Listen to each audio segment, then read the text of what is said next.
Good morning friends. आज इस video में हम लोग एक नए टॉपिक के साथ हैं और वो टॉपिक का नाम है nature and meaning of schizophrenia, यानी मनोविकलता का अर्थ और उसका स्वरूप।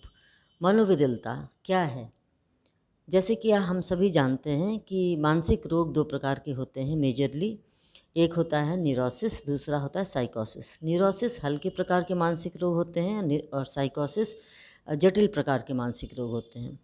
हल्के प्रकार के मानसिक रोग और जटिल प्रकार के मानसिक रोग में बेसिक अंतर यही होता है कि उसमें पर्सनैलिटी डिस्टॉर्शन जो होता है, जो विकृति होती है व्यक्तित्व में, वो कम होती है न्यूरोसिस में और अधिक होती है साइकोसिस में।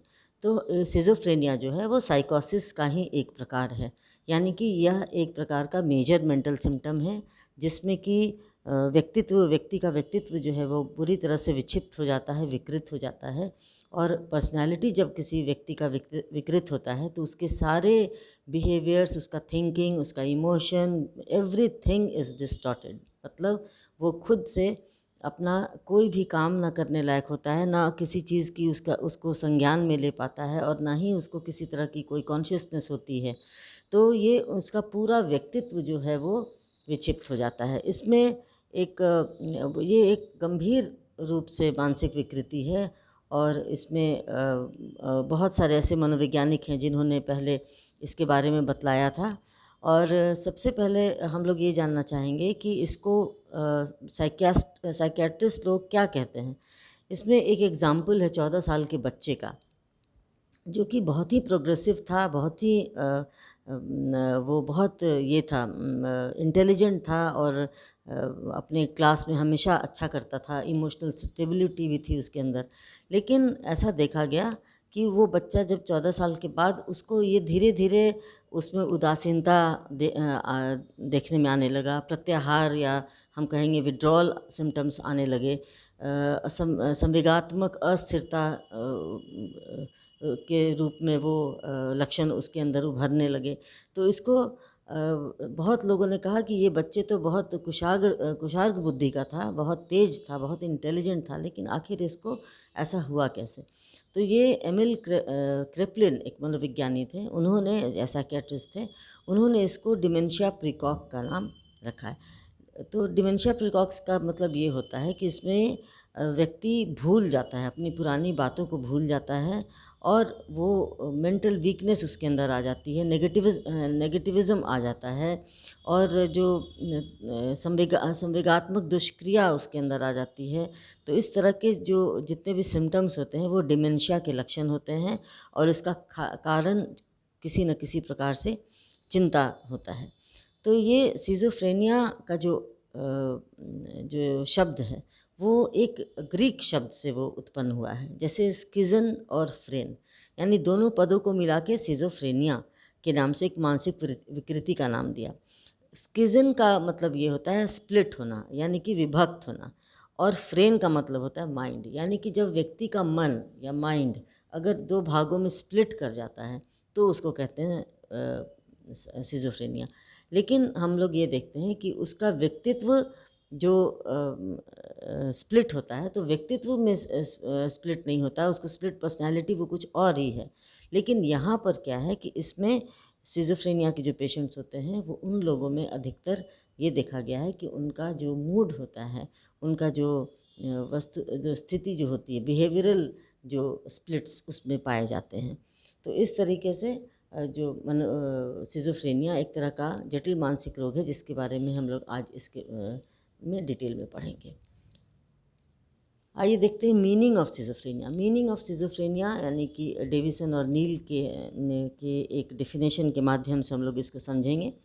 Schizophrenia is a group of psychotic disorders characterised by major disturbance in thought, emotion and behaviour. आइए ब्रेक कर करके हम लोग इसको समझें। क्या है ये? साइकोटिक डिसऑर्डर्स का एक ग्रुप ऑफ साइकोटिक डिसऑर्डर जो हैं बहुत सारे हैं, इसमें 3-4 हैं, लेकिन सिज़ोफ्रेनिया उसमें एक है।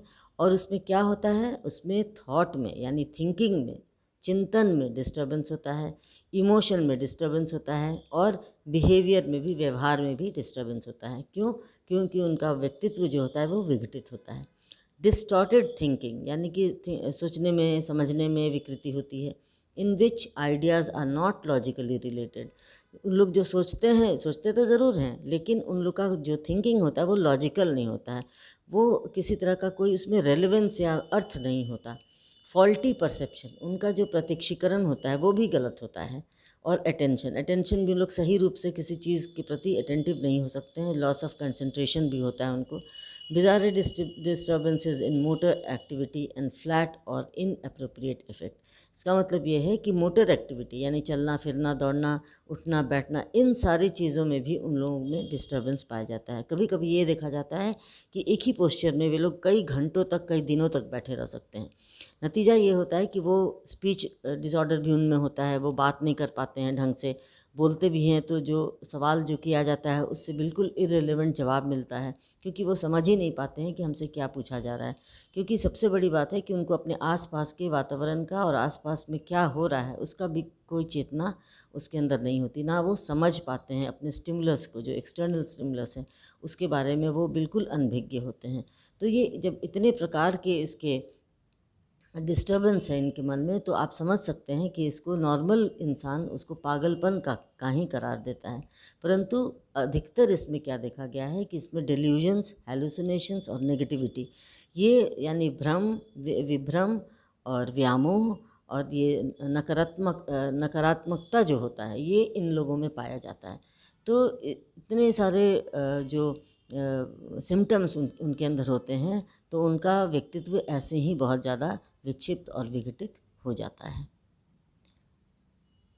बेसिक कैरेक्टरिस्टिक्स के बारे में जब हम कहेंगे तो हम ये देखते हैं कि इसमें क्या क्या चीज़ है जो इनकी लक्षण की विशेषताएं हैं। जैसे लैक ऑफ लॉजिकल थिंकिंग, जैसा हमने बताया लॉजिकल थिंकिंग इनका नहीं होता है। वो लोग किसी भी संदर्भ में या किसी भी टॉपिक पर वो लॉजिकली नहीं सोच सकते। Imaginary world of delusions and hallucinations, उन लोगों का अपना एक अलग दुनिया उन लोगों का होता है जिसमें कि व्यामोह और भ्रम से भरा हुआ होता है। उनको गलत चीज़ें सुनाई देती हैं, गलत चीज़ें दिखाई देती हैं। उनको उनके अंदर एक डिल्यूजन का अर्थ होता है रॉन्ग बिलीफ का होना। उनके अंदर एक रॉन्ग बिलीफ जन्म ले लेता है, वो विश्वास करने लगते हैं कि जो वो देख रहे हैं वही सच है, और वो विश्वास इतना स्ट्रांग उनके अंदर होता है कि कोई चाह के भी उस विश्वास को बदल नहीं सकता है। लैक ऑफ सोशल कंटैक्ट, जब इतनी सारी बातें हैं, जब उनका अपना इमेजिनेटरी वर्ल्ड है, तो नेचुरली वो सोशल कंटैक्ट उनका लूज़ हो जाता है, वो लैक करते हैं, क्योंकि उन लोग सोशली किसी से मिक्सअप नहीं हो पाते हैं और वो अपने आप में, अपनी दुनिया में ही रहते हैं, अपने आप को बिल्कुल अलग कर देते हैं समाज से, और इस तरह से उनका सोशल कंटैक्ट जो होता है वो काफ़ी पुअर हो जाता है। Disorganise thinking, emotions and behaviour, उनका जो थिंकिंग होता है बिल्कुल ही डिसऑर्गेनाइज्ड होता है, यानी किसी तरह का कोई तालमेल उसके अंदर नहीं होती है सोचने में। कभी कुछ सोचते हैं, कभी कुछ सोचते हैं, कभी बहुत ज़्यादा खुश हो जाते हैं, कभी बहुत ज़्यादा दुखी हो जाते हैं। और जब जब डिप्रेशन का जब स्थिति जब उसके अंदर आती है, तो डिप्रेशन की अवस्था में वो कई कई दिनों तक बिना खाए पिए, बिना कुछ बोले, अगर वो बिना बोले, बिना एक कोने में चुपचाप पड़े रहते हैं और टकटकी बांधे आसमान की ओर देखते रहते हैं। यानी कि उनका जो बिहेवियर होता है वो बिल्कुल ही नॉर्मल तो नहीं ही कहेंगे। और वो अपनी दुनिया में इस तरह से रहते हैं कि उसको कभी भी ये नहीं लगता है कि हम इस दुनिया में क्या हैं, और अपनी खुद की भी आइडेंटिटी वो लूज़ कर जाता है। इमोशंस एंड बिहेवियर, उनका इमोशंस जो होता है वो बिल्कुल डिसऑर्गेनाइज होता है, कंट्रोल नहीं होता उनके इमोशंस पर। कभी वो लोग बहुत ज़्यादा एग्रेसिव हो जाते हैं, कभी अपने आप को कष्ट देते हैं, चोट पहुंचाते हैं, कभी दूसरों को चोट पहुंचाते हैं। तो उनका इमोशंस भी बिल्कुल अनकंट्रोल्ड होता है। बिहेवियर भी उसी ढंग से होता है, जैसा उसका मूड रहेगा, जैसा मूड चेंजेस होता है उसी ढंग से उनका बिहेवियर भी होगा। तो कुल मिलाकर हम ये कह सकते हैं कि इनका जो व्यक्तित्व होता है वो बुरी तरह से विघटित होता है, बुरी तरह से विक्षिप्त होता है, और ये अपना अलग एक दुनिया होती है इनकी, और इनका सोच, इनका समझ, इनका हर चीज़ डिस्टॉर्टेड होता है, और ये बहुत ही गंभीर अवस्था में इनको हम लोग पाते हैं। नेचर ऑफ सिजोफ्रेनिया, इसका स्वरूप क्या है? Schizophrenia is a chronic complex brain disorder. जैसा हम बतलाएं, बहुत दिनों तक अगर कोई किसी तरह का कोई डिप्रेशन या कोई इस तरह का बहुत चोट किसी को लगता है, आघात पहुंचता है, मानसिक आघात पहुंचता है, तो इस तरह का ब्रेन डिसऑर्डर होता है। That effects less than 1% of the population. इसमें बहुत कम लोगों को ये बीमारी होती है। पूरी जनसंख्या में अगर हम पाएंगे तो रिसर्च के आधार पर ये कहा जा सकता है कि सिर्फ 1% ही लोग को सिजोफ्रेनिया होता है। When schizophrenia is active, symptoms can include delusions, hallucinations, disorganized speech, trouble with thinking and lack of motivation। तो ये जब एक्टिव रहता है, यानी कि जब सिजोफ्रेनिया किसी के अंदर मौजूद रहता है, जब वो व्यक्ति ग्रसित होता है इस बीमारी से, तो उसके अंदर क्या क्या सिम्टम्स पाए जाते हैं? अधिकतर डेल्यूशंस, व्यामोह जो हमने बताया, हेलुसिनेशंस, विभ्रम, डिसऑर्गेनाइज स्पीच, उनका स्पीच बिल्कुल डिसऑर्गेनाइज होता है, आप कुछ बोलते हैं वो कुछ बोलता है, और जो भी बोलता है वो बिल्कुल सही नहीं बोल पाता है। जो चॉइस ऑफ वर्ड्स होता है वो भी चॉइस ऑफ वर्ड्स सटीक नहीं होता है, रेलेवेंट नहीं होता है, बिल्कुल अर्थहीन होता है। ट्रबल विथ थिंकिंग, वो लोग सोच नहीं पाते हैं कि हम क्या करना है, कि कैसे हमको करना है, क्या सही है क्या गलत है, यानी उनका सोच भी बिल्कुल विघटित होता है। And lack of motivation, obviously जबकि वो उसको खुद का ही ख्याल नहीं है तो फिर उसके अंदर प्रेरणा शक्ति कहाँ से उत्पन्न हो सकती है? तो उनके अंदर लैक ऑफ मोटिवेशन भी होता है, वो बुरी तरह से अपने आप को समाज से अलग कर देते हैं। अब आइए course of schizophrenia. Course of schizophrenia को हम कह सकते हैं कि कैसे, किस किस क्रम में या किस किस क्या उसका विस्तार क्या होता है, प्रीवेलेंस क्या होता है सिजोफ्रेनिया का। तो इसमें मूलतः 3 प्रकार के होते हैं, जिसको अमेरिकन साइकियाट्रिक एसोसिएशन ने 1994 में मनोविकलता का जो ये रोग है व्यक्ति, उन्होंने ये बतलाया कि जो सिजोफ्रेनिया होता है वो अधिकतर 18 से 19 वर्ष में होता है, उससे लेकर 35 से 36 वर्ष के इसी आयु के बीच में ये होता है। और जैसा कि हम सभी जानते हैं, adolescence is the period of stress and storm, मतलब कि एडोलेसेंस या किशोरावस्था या लेटर किशोरावस्था एक ऐसा स्टेज होता है जहाँ पर व्यक्ति बहुत सारे भावनाओं से, बहुत सारे मिक्स्ड इमोशंस को वो महसूस करता है, और उसको उसके अंदर तरह तरह के चेंजेस आते हैं, तरह तरह के बिहेवियरल चेंजेस आते हैं, पर्सनैलिटी चेंजेस आते हैं। तो उसमें इस तरह का अगर कोई उनके साथ आघात पहुंचता है किसी तरह का, या कोई चोट या कोई बहुत बड़ा असफलता का सामना करना पड़ता है, तो फिर धीरे धीरे वो बिल्कुल सिजोफ्रेनिक बन जाते हैं, और ये बहुत ग्रेजुअल होता है, धीरे धीरे होता है। तो उसमें मूलतः उन्होंने 3 भागों में इसको बांटा है। जैसे प्रोडॉर्मल फेज़, या जिसको कहते हैं पूर्व लाक्षणिक अवस्था, एक होता है सक्रिय अवस्था जिसको एक्टिव फेज़ कहते हैं, और अवशिष्ट अवस्था यानी कि रेसिडुअल फेज़ कहते हैं। तो ये 3 है जिसमें कि हम लोग एक एक करके पढ़ेंगे कि क्या है इसमें।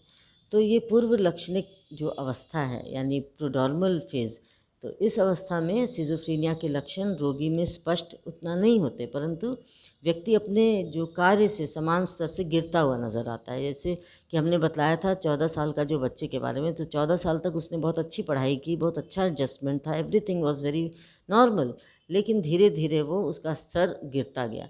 उसी तरह से सबसे पहला स्टेज में क्या होता है कि स्तर गिरता चला जाता है, व्यक्ति अपने आप को सामाजिक रूप से अलग कर लेता है, और अपने उत्तरदायित्व को, अपने रिस्पॉन्सिबिलिटीज़ को निभाने तथा कार्यों को पूरा करने में भी वो अपने आप को सक्षम नहीं पाता है।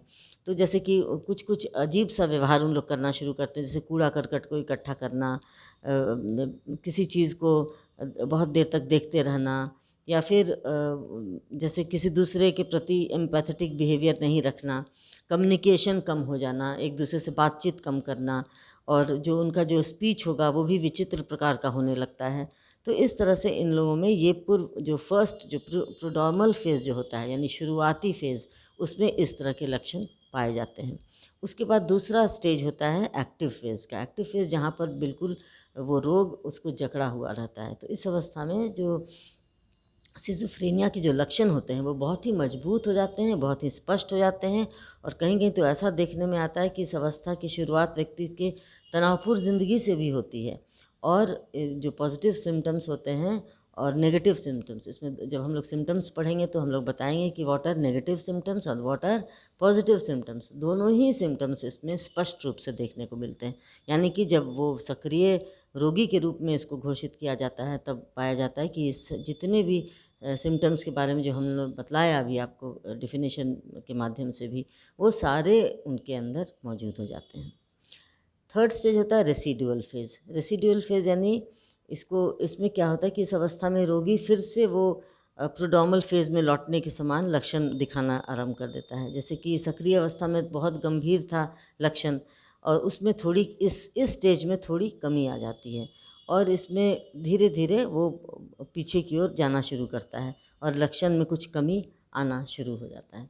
तो इस तरह से जब ये 3 स्टेज होता है इसका, और इन तीनों स्टेज में देखा जाता है कि ग्रेजुअल इंक्रीज़ होता है सिम्पटम में और ग्रेजुअल डिक्रीज़ होता है।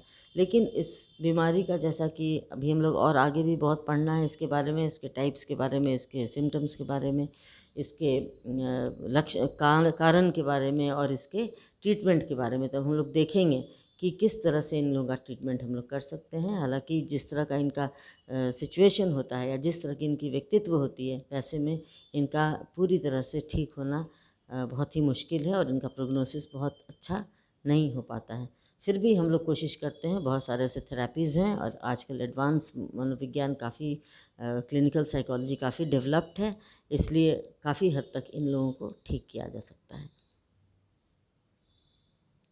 आशा है आपको ये नेचर ऑफ सिज़ोफ्रेनिया समझ में आया होगा। अगले वीडियो में हम लोग इसके बारे में विस्तृत रूप से चर्चा करेंगे, इसके टाइप्स के बारे में और इसके सिम्पटम्स के बारे में। और यदि कोई आपको क्वेरी होगा तो प्लीज़ आप ज़रूर मैसेज बॉक्स में डालकर पूछेंगे। धन्यवाद।